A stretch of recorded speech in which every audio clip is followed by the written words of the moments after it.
les erreurs make-up qui te vieillissent. Si tu traces tes sourcils beaucoup trop foncés en me faisant un carré juste ici, ça va pas du tout. Prends plutôt un feutre à sourcils et tu vois ce que je fais, je vais faire du poil à poil.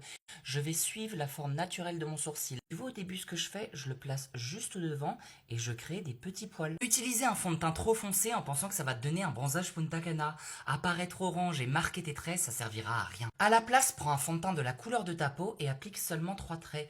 Et avec un petit pinceau, tu vas tout blender. Et tu vois ce que je fais? Des petits mouvements rotatifs qui me permettent de déposer la couleur. Et au centre du visage, j'ai besoin de plus de couvrance.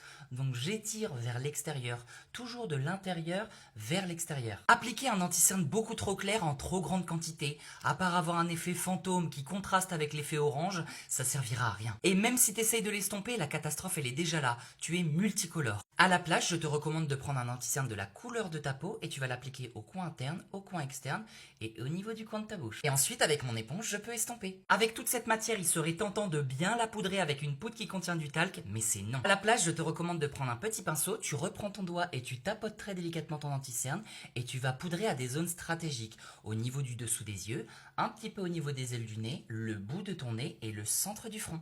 Effet figue desséché, effet bien lissé. Si tu m'appliques ton bronzer directement avec un gros pinceau comme ça, surtout si c'est une couleur trop foncée, c'est non. Je te recommande un bronzer de la couleur de ta peau et avec un petit pinceau, je vais tapoter à des zones stratégiques. Ici j'ai un os, je place mon bronzer très légèrement en haut et t'as vu la couleur elle est pas si foncée que ça, mais elle est parfaite pour la couleur de ma peau. Je continue au niveau de mes tempes, le bout du nez, et légèrement la mâchoire que je redescends sur le... Pour le blush, même topo, si tu me l'appliques avec un gros pinceau en mouvement d'essuie-glace, c'est non. Je te recommande de prendre le même pinceau bronzer avec une couleur qui est plus fidèle à ta peau et tu vas tapoter à des zones stratégiques. Fin de ton œil, tu m'appliques ton blush vers le haut. Et je sais que t'aimes briller, mais si tu m'appliques encore ton highlighter avec un gros pinceau éventail comme ça, tu es bloqué en 2016. À la place, je te recommande un pinceau fluffy et un highlighter de la couleur de ta peau. Tu vois ici, quand je tourne ma main, je ne vois plus la couleur. Là, c'est la bonne couleur. J'en prends très délicatement et je vais le mettre sur les hauts points de mon visage, au niveau du bombé de ma joue, en dessous de mon sourcil, la technique du 3, un point,